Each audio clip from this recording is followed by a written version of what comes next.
and welcome again to Living English.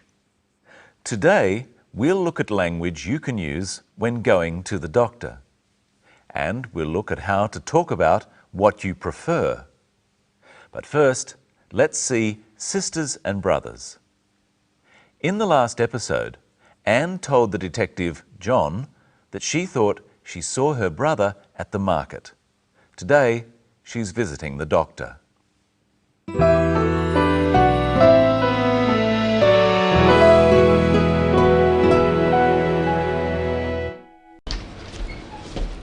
Excuse me, I have an appointment to see Dr. Chang at 2:30. And your name? Lee, Anne Lee.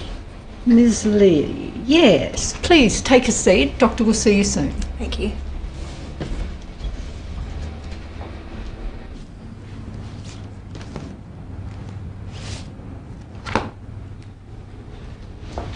Ms. Lee? Doctor will see you now. Thank you. So, Ms. Lee, how can I help you? I've been getting some very bad headaches lately and I feel tense. When do you get them? Usually at night, but sometimes in the morning too. And have you been taking anything for them? No. You look tense. Are you working too hard? Not really. I'm over here from Singapore buying wines. But something's worrying you. Am I right? Yes. I'm worried about my brother. He's been missing for 2 years. No wonder you've been getting headaches. But just let me give you a checkup to make sure it's nothing else.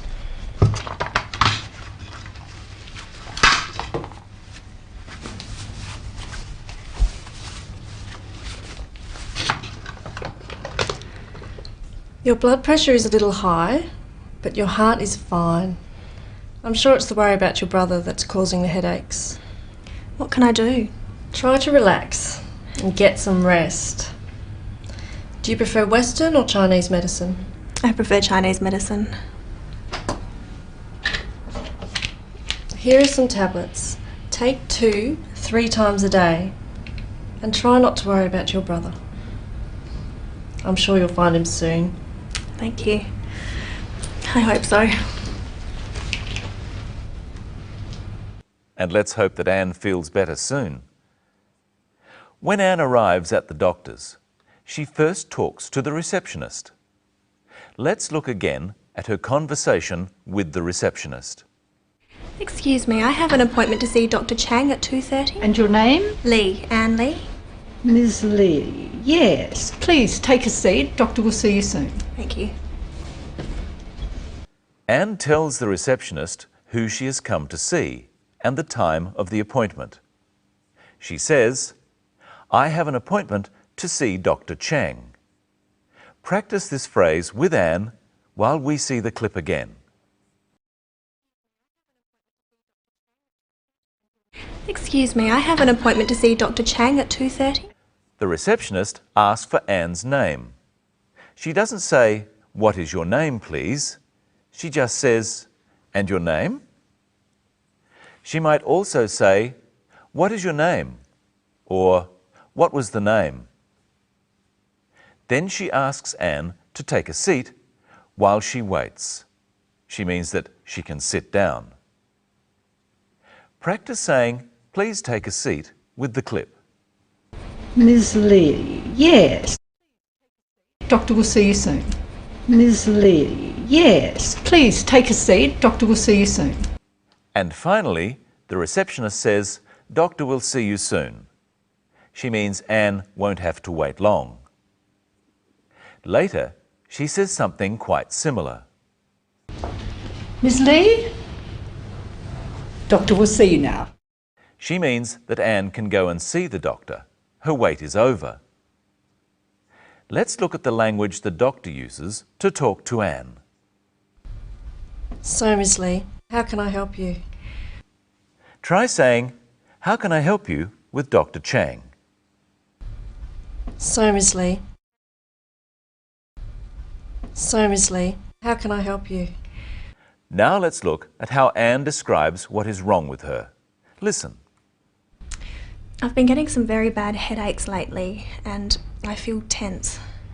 Anne says she's been getting headaches. Headaches are a pain in the head. Let's look at the phrase have been getting. If Anne has a headache now, she would say, I have a headache. If she had a headache yesterday, she would say, I had a headache. But she says, I have been getting headaches. So she has had headaches in the past, and she is still having headaches now. Have been getting refers to an action that started in the past and is still going on, and it's a continuous action. Getting a headache doesn't happen just at one time. It goes on for a long time.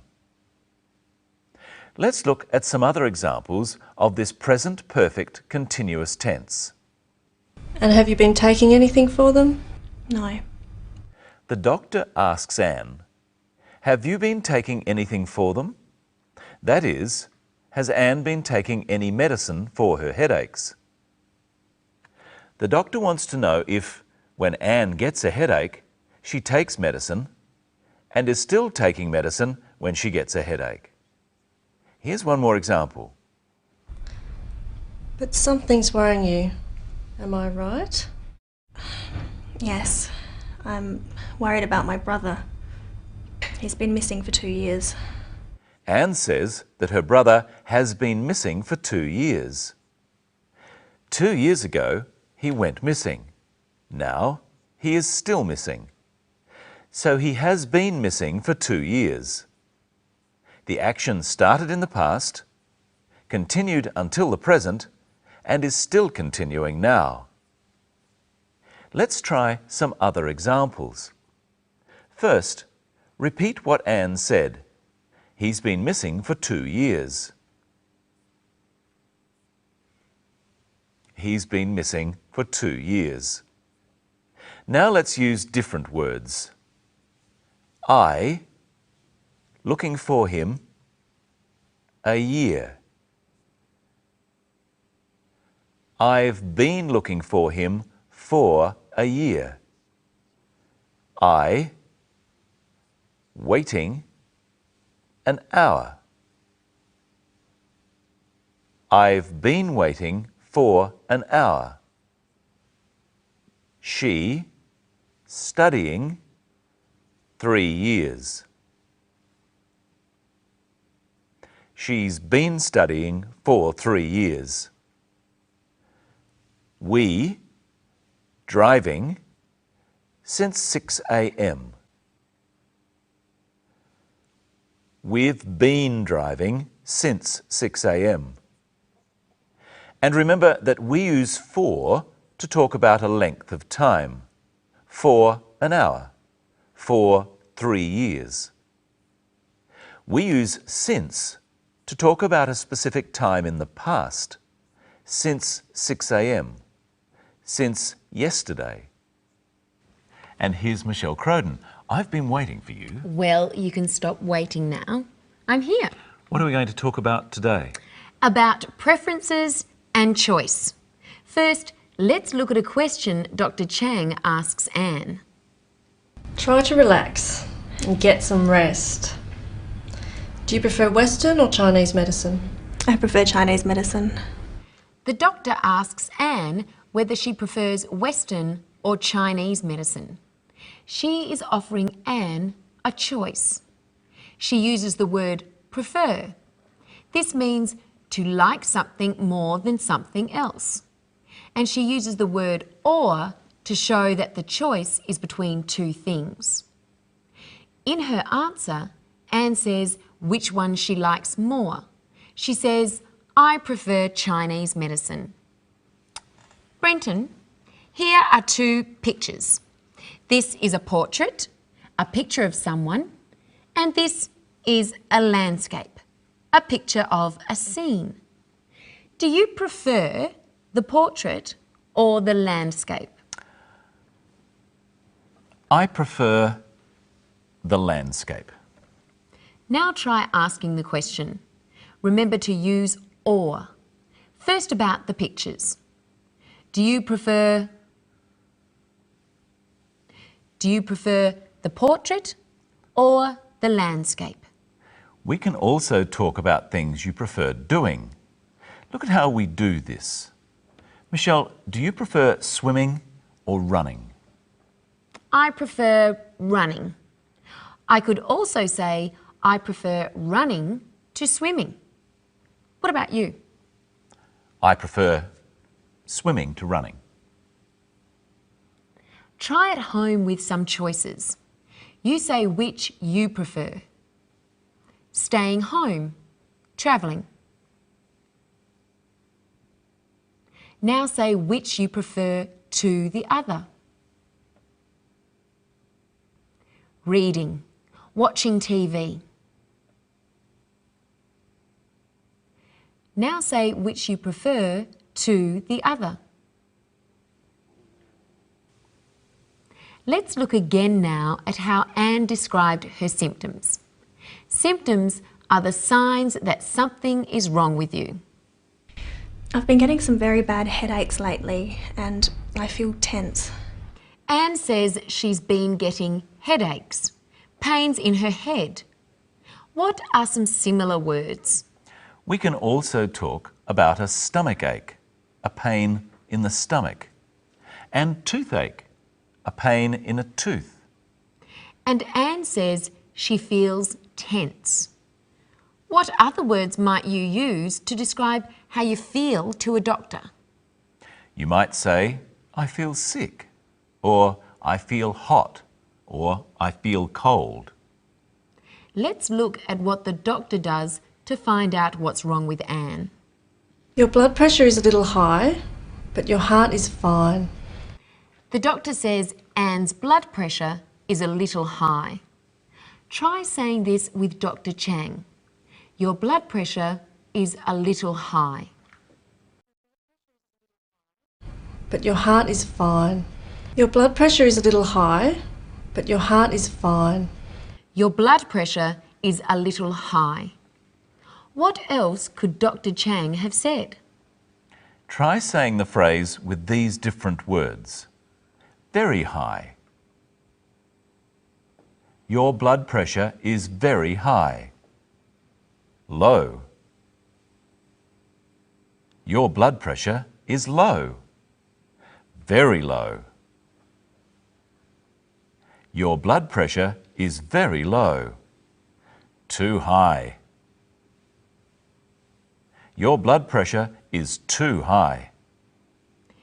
If a doctor says your blood pressure is too high or too low, they mean you have to do something about it. Something is wrong. And you can use the same words about your temperature. Your temperature can be high or low, too high or too low. What does Dr. Chang think about Anne's symptoms? What is her diagnosis? A diagnosis is the doctor's opinion about what is wrong. Listen. I'm sure it's the worry about your brother that's causing the headaches. The doctor is sure that Anne's worry about her missing brother is causing her headaches. Let's look now at what advice the doctor gives. What does she advise Anne to do? Try to relax and get some rest. Here's a question. How many tablets does Anne have to take every day? Watch. Here are some tablets. Take 2 3 times a day. How many? 2 tablets. 3 times a day, she must take 2 tablets. That would be 6 tablets. That's right. 3 times simply means 3 different occasions. How many times have we presented Living English so far? 28 times. That's amazing. Well, we hope you can join us for our 29th time. When we'll be in the kitchen and finding out where things are.